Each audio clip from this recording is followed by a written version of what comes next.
Capítulo 1. El hombre que huía de su pasado. Hay noches que lo cambian todo. Noches donde el silencio pesa más que las palabras, donde la oscuridad no es solo ausencia de luz, sino un espejo que refleja todo lo que hemos evitado mirar. Esta es la historia de una de esas noches. La noche en que un hombre llamado Jacob tuvo que enfrentarse no solo a su pasado, sino a algo mucho más grande, mucho más aterrador, mucho más glorioso.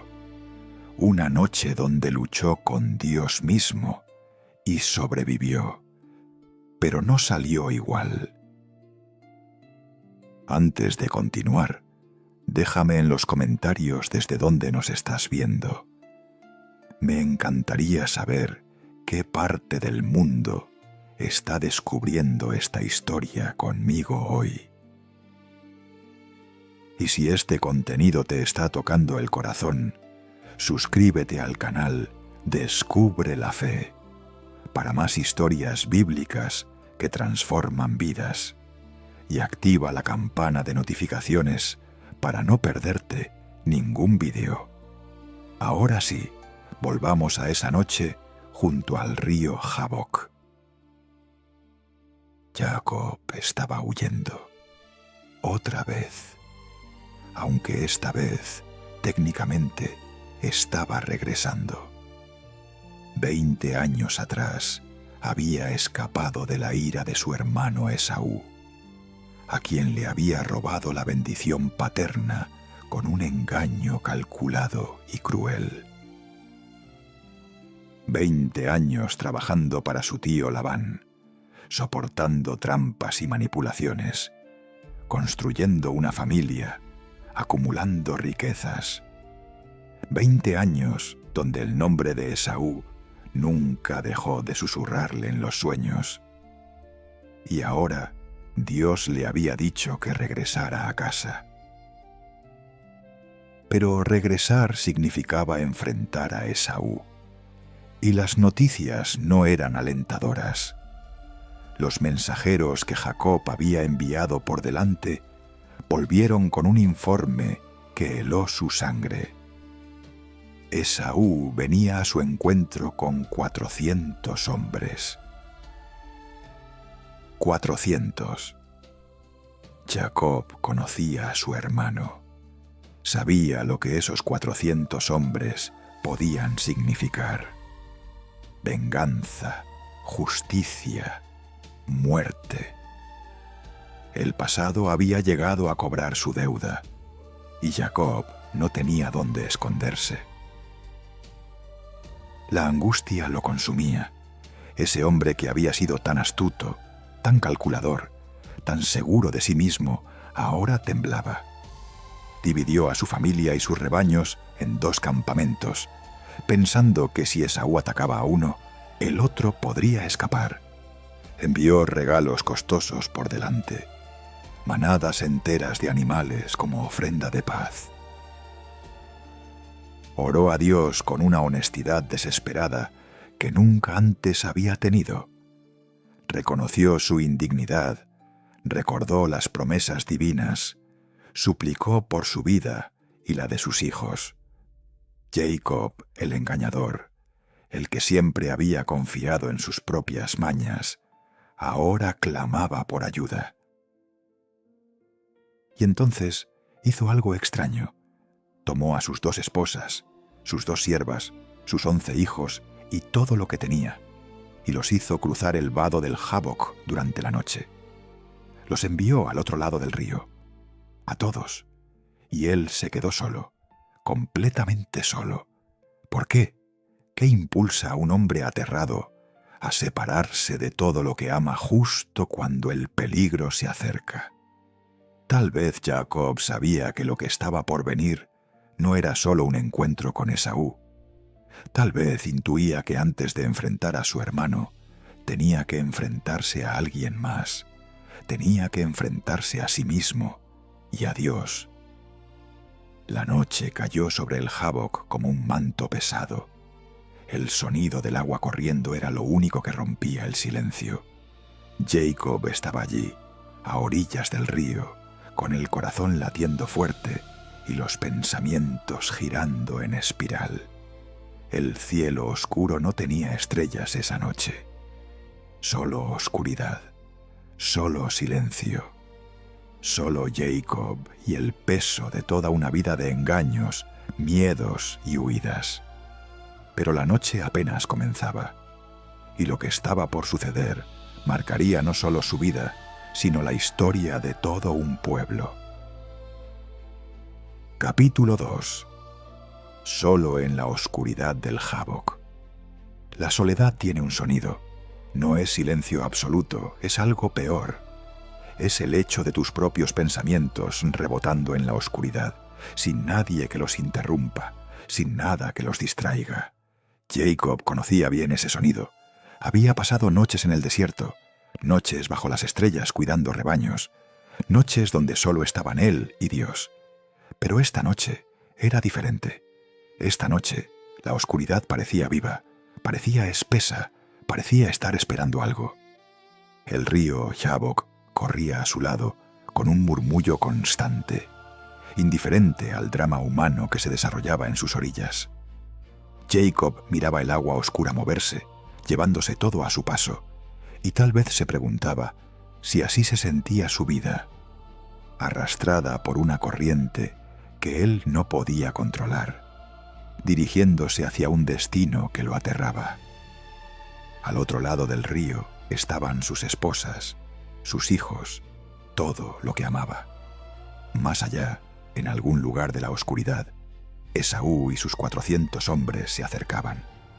Y él estaba aquí, atrapado entre su pasado y su futuro, sin poder escapar de ninguno de los dos. ¿Cuánto tiempo estuvo así, solo con sus pensamientos, minutos, horas? El tiempo pierde significado cuando estás cara a cara con tus miedos más profundos. Pero entonces algo cambió. Jacob no estaba solo. Había alguien más allí, una presencia, una figura. En la oscuridad absoluta del Jabbok, un hombre apareció de la nada. No llegó caminando, no anunció su presencia con palabras. Simplemente estaba allí, como si siempre hubiera estado allí, esperando este momento exacto. Jacob no tuvo tiempo de preguntar quién era. No hubo presentaciones, no hubo explicaciones. El hombre se abalanzó sobre él y comenzó la lucha. Una lucha física, real, violenta. Cuerpo contra cuerpo, fuerza contra fuerza, voluntad contra voluntad. Jacob, sorprendido pero no paralizado, respondió con toda la energía que tenía. Sus manos se aferraron al extraño. Sus músculos se tensaron, su respiración se volvió agitada. No sabía quién era este hombre, ni por qué lo atacaba, pero algo dentro de él le gritaba que no podía rendirse. No podía soltar, no esta vez. La pelea no tenía sentido. ¿Quién lucha con un desconocido en medio de la noche, a orillas de un río, sin mediar palabra? Pero Jacob luchaba, tal vez porque toda su vida había sido una lucha. Luchó en el vientre de su madre con Esaú. Luchó por la primogenitura. Luchó por Raquel. Luchó contra Labán por su salario. Luchó contra el miedo, contra la culpa, contra el peso de sus propias decisiones. Jacob era un luchador. Y ahora, enfrentado a este oponente misterioso, hacía lo único que sabía hacer: resistir. Pero este hombre no era como los demás. Jacob lo sentía en cada intercambio, en cada movimiento. Había algo sobrenatural en su fuerza, algo que iba más allá de lo humano. Sin embargo, no lo derribaba fácilmente. Era como si el hombre permitiera la lucha, como si estuviera esperando algo de Jacob, probándolo, moldeándolo. La noche avanzaba y los dos seguían allí, trabados en un combate que no parecía tener fin. El sudor mezclado con el polvo, los músculos ardiendo, el corazón bombeando con fuerza. Y en medio de esa batalla física, algo más profundo estaba sucediendo. Algo que Jacob aún no podía comprender, pero que sentiría en su alma durante el resto de su vida. Capítulo 3.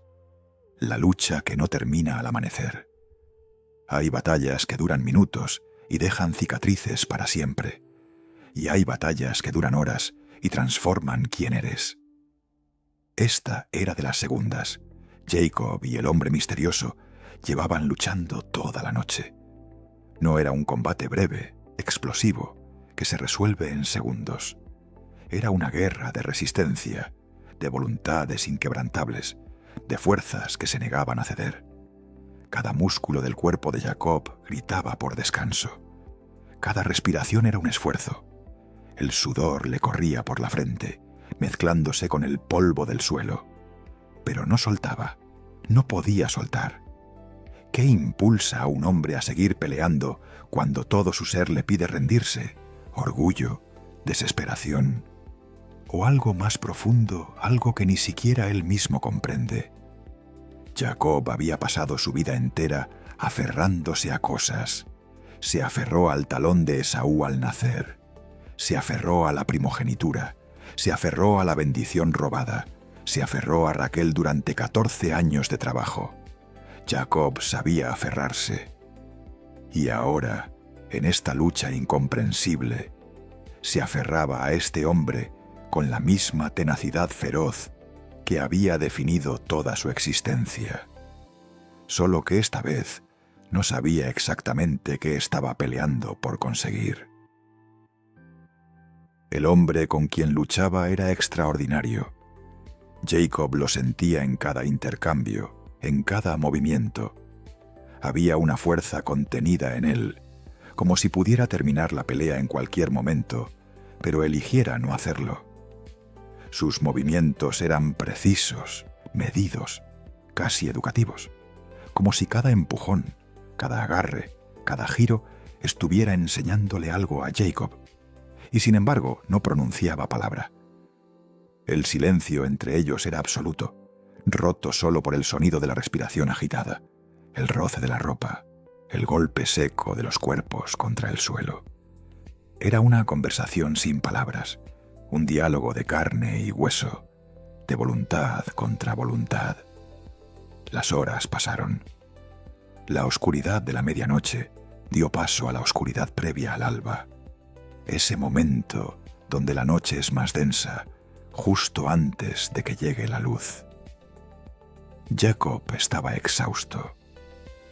Cada fibra de su cuerpo rogaba por el final. Había luchado contra muchas cosas en su vida, pero nunca contra algo así.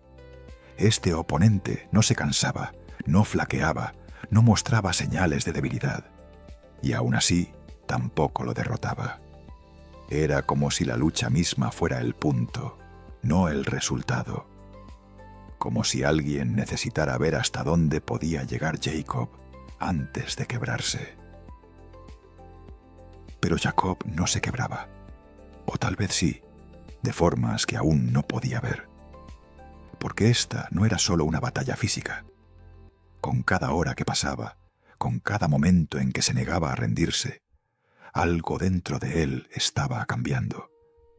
El Jacob que había entrado a esa noche, el hombre que huía de Esaú y de su propio pasado, estaba siendo molido, pulido, transformado en el polvo de esa orilla. Y aunque él no lo sabía todavía, esta lucha no era contra un enemigo.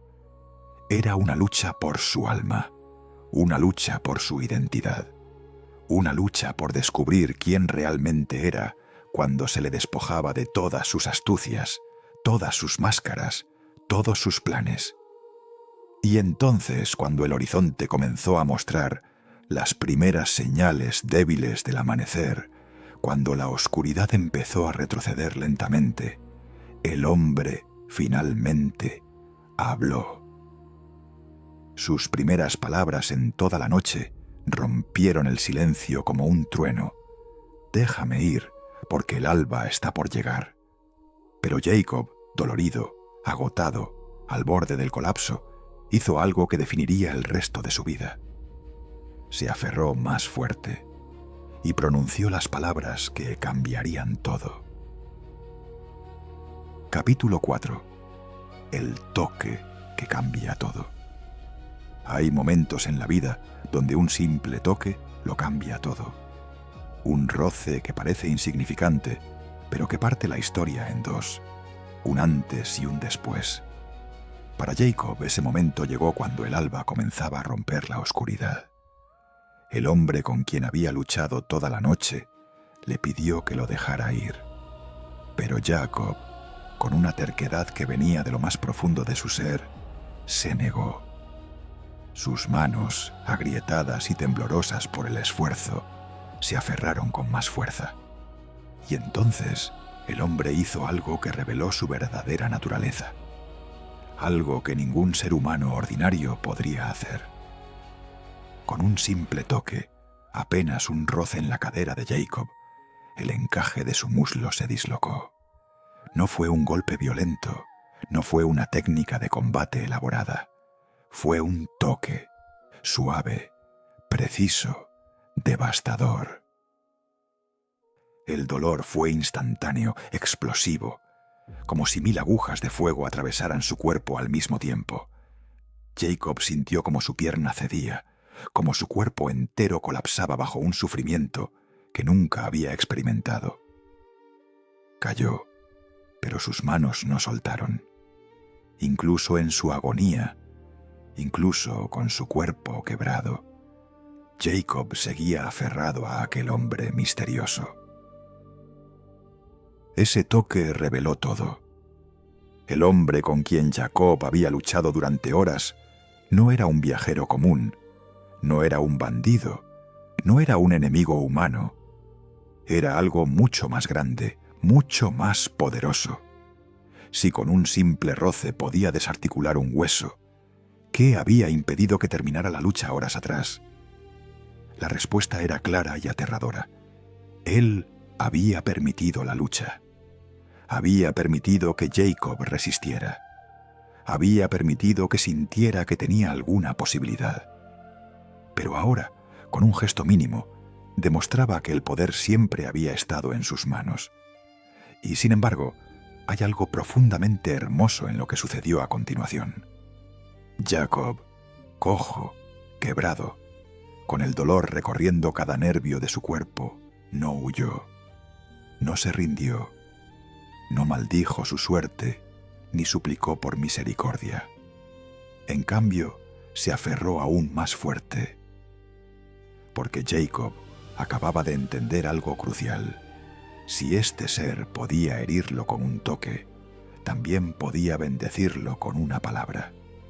Y Jacob necesitaba esa bendición más de lo que necesitaba estar entero, más de lo que necesitaba caminar sin dolor, más de lo que necesitaba su orgullo o su fuerza.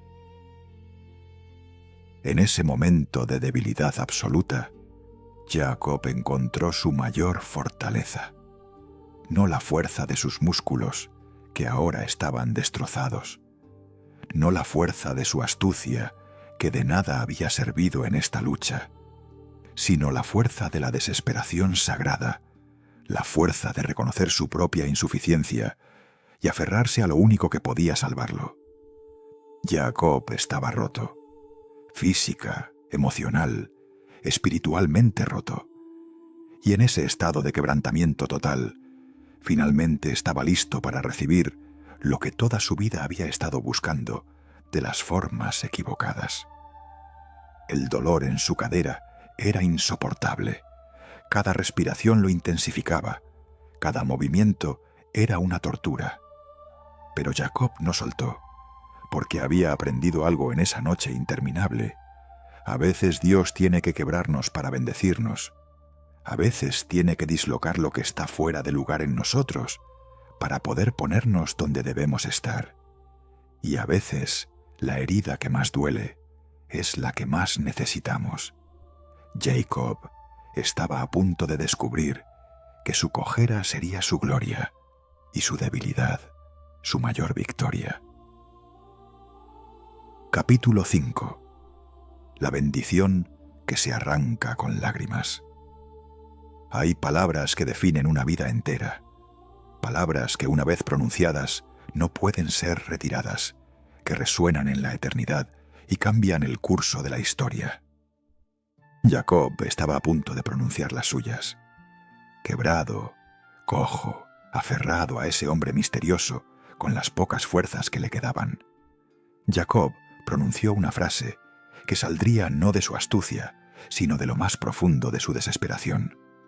«No te dejaré ir si no me bendices». No fue una negociación, no fue un trueque calculado. Fue un grito del alma, una súplica arrancada desde el lugar más vulnerable de su ser. Piensa en eso por un momento. Jacob, el hombre que toda su vida había manipulado situaciones para conseguir bendiciones, ahora las pedía de rodillas.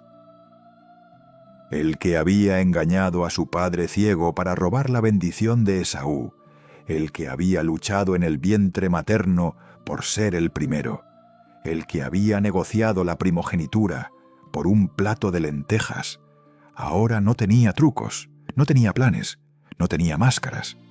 Solo tenía dolor, agotamiento y una necesidad desesperada de algo que sabía que solo este ser divino podía darle. Y en esa honestidad brutal, en esa vulnerabilidad total, Jacob finalmente estaba listo para recibir lo que siempre había perseguido de las formas equivocadas. El hombre le hizo entonces una pregunta que parecía simple, pero que cortaba hasta el hueso. «¿Cuál es tu nombre?» Y Jacob respondió: «Jacob». Ese nombre, ese maldito nombre que significaba suplantador, engañador, el que agarra el talón para hacer tropezar. Al pronunciarlo, Jacob no solo estaba diciendo cómo se llamaba, estaba confesando quién había sido. Estaba admitiendo su naturaleza torcida, su historia de manipulaciones, su identidad construida sobre el engaño. Era una confesión completa envuelta en una sola palabra. Y en ese momento de honestidad devastadora, el hombre pronunció las palabras que cambiarían todo. «No te llamarás más Jacob, sino Israel, porque has luchado con Dios y con los hombres, y has vencido». Israel. Un nombre nuevo, una identidad nueva. El que lucha con Dios, príncipe con Dios, el que prevalece con Dios. Ya no era el engañador, el manipulador, el que vivía en las sombras aprovechándose de los demás. Ahora era alguien que había luchado cara a cara con lo divino y había resistido. Alguien que había sido quebrado y rehecho. Alguien que había perdido su fuerza física, pero había ganado algo infinitamente más valioso, una nueva identidad forjada en el fuego del encuentro con Dios. Pero nota algo crucial. La bendición vino después del quebrantamiento, no antes. Dios no bendijo al Jacob astuto y autosuficiente. Bendijo al Jacob cojo y desesperado. No bendijo al hombre que confiaba en sus propias mañas. Bendijo al hombre que finalmente reconoció que sin Dios no era nada. La bendición que Jacob había perseguido toda su vida con trampas y engaños, finalmente la recibió cuando dejó de intentar conseguirla por sí mismo y simplemente se aferró a Dios con fe desesperada. Y Jacob, ahora Israel, hizo una última pregunta: «Declárame ahora tu nombre». Quería saber a quién había estado enfrentando durante toda la noche, pero el hombre no respondió con un nombre, respondió con otra bendición. Y en ese momento Jacob supo con absoluta certeza lo que su corazón ya había intuido. No había estado luchando con un ángel común, ni con un mensajero cualquiera. Había estado luchando con Dios mismo y había sobrevivido. Capítulo 6. Israel, el príncipe que venció a Dios. Israel, Ese era su nombre ahora. No Jacob, no el engañador, no el suplantador. Israel, el príncipe que luchó con Dios y prevaleció. Suena glorioso, ¿verdad? Suena a victoria épica, a conquista heroica, a triunfo absoluto. Pero mira más de cerca. Mira al hombre que lleva ese nombre. Está quebrado, cojo, apenas capaz de mantenerse en pie. Su cadera dislocada le recordará este momento cada día que le quede de vida. Entonces, ¿qué clase de victoria es esta? ¿Qué significa realmente vencer cuando sales de la batalla marcado para siempre? La victoria de Israel no fue la que el mundo entiende por victoria. No derrotó a su oponente en el sentido convencional. No lo sometió, no lo humilló, no lo obligó a rendirse. De hecho, si miramos la lucha desde una perspectiva puramente física, Jacob perdió. Fue herido, fue quebrantado, fue reducido a un estado de completa dependencia. Pero aquí está el misterio hermoso y paradójico del reino de Dios. Venció precisamente porque no soltó en su derrota. Venció porque en su debilidad se aferró a la única fuente de verdadera fuerza. Venció porque aprendió que la verdadera victoria no es vencer a Dios, sino ser vencido por Él y transformado en el proceso.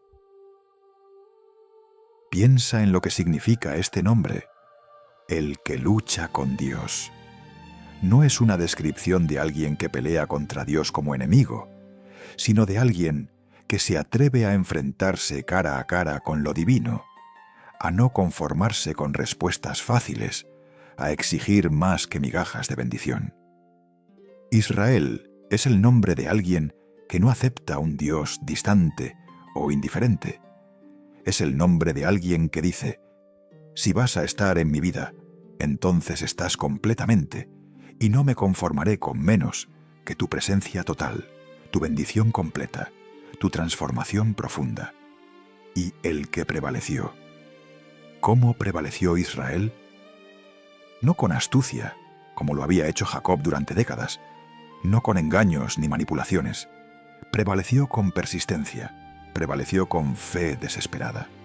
Prevaleció al negarse a soltar incluso cuando todo su cuerpo le gritaba que se rindiera. Prevaleció al reconocer quién era realmente, confesando su nombre verdadero, su naturaleza torcida, y aún así atreverse a pedir bendición. Prevaleció al aprender que la debilidad honesta delante de Dios es más poderosa que toda la fuerza y astucia humanas combinadas. Este nuevo nombre era una promesa y una profecía. Israel no solo era un hombre, sería un pueblo. De este hombre quebrado y transformado nacería una nación que llevaría su nombre.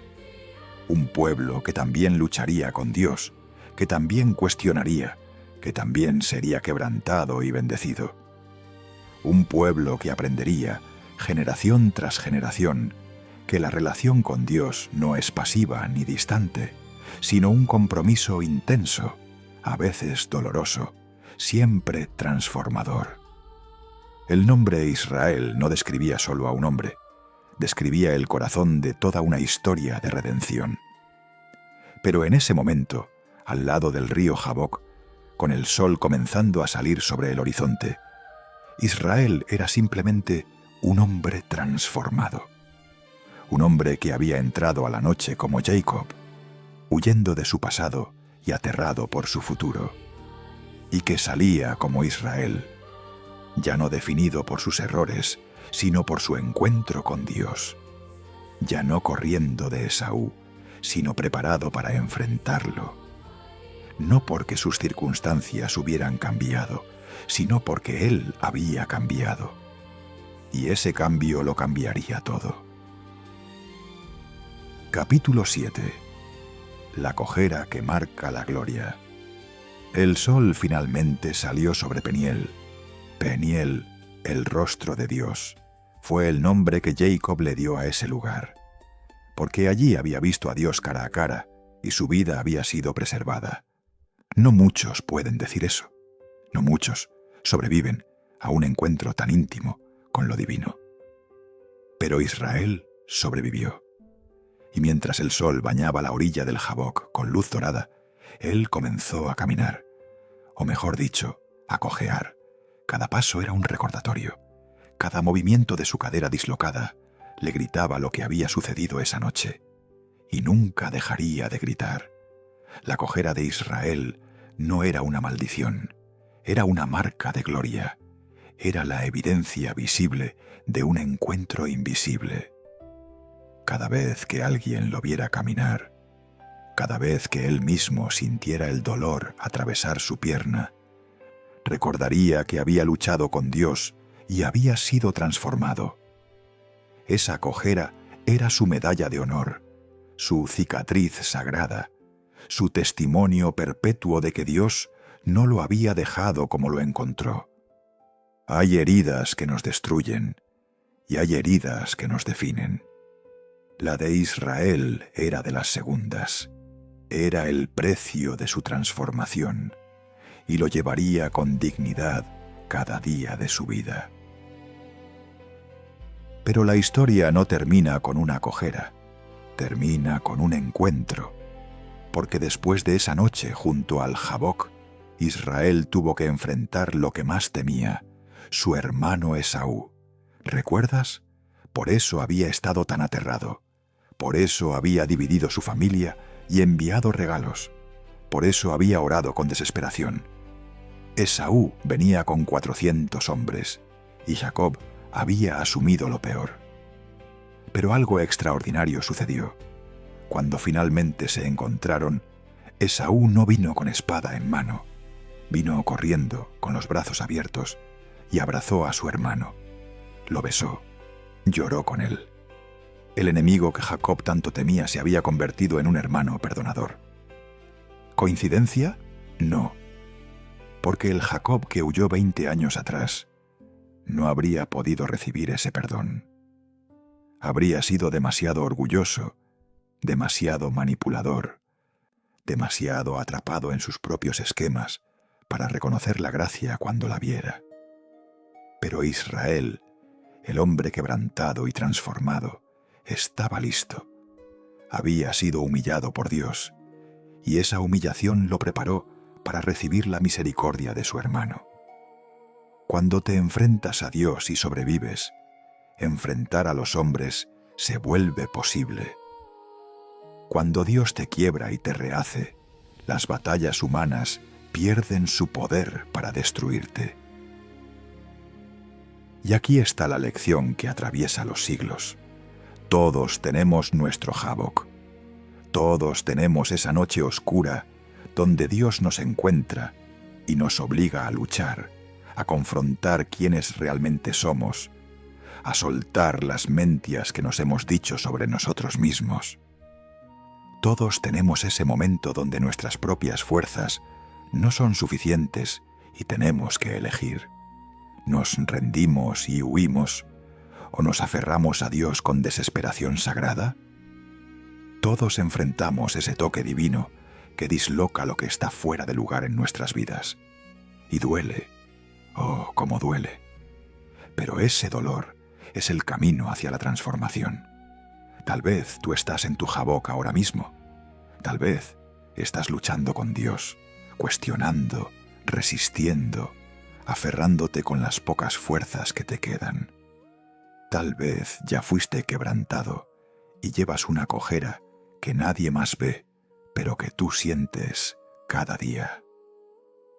Déjame decirte algo. Esa cojera puede ser tu gloria. Esa debilidad puede ser tu mayor fortaleza, porque en el reino de Dios los quebrantados son los bendecidos, los cojos son los que avanzan, y los que luchan con Dios y se niegan a soltar son los que reciben un nombre nuevo y una vida transformada. Si esta historia te ha tocado, suscríbete al canal Descubre la Fe para seguir explorando las verdades profundas de la palabra de Dios que transforman vidas.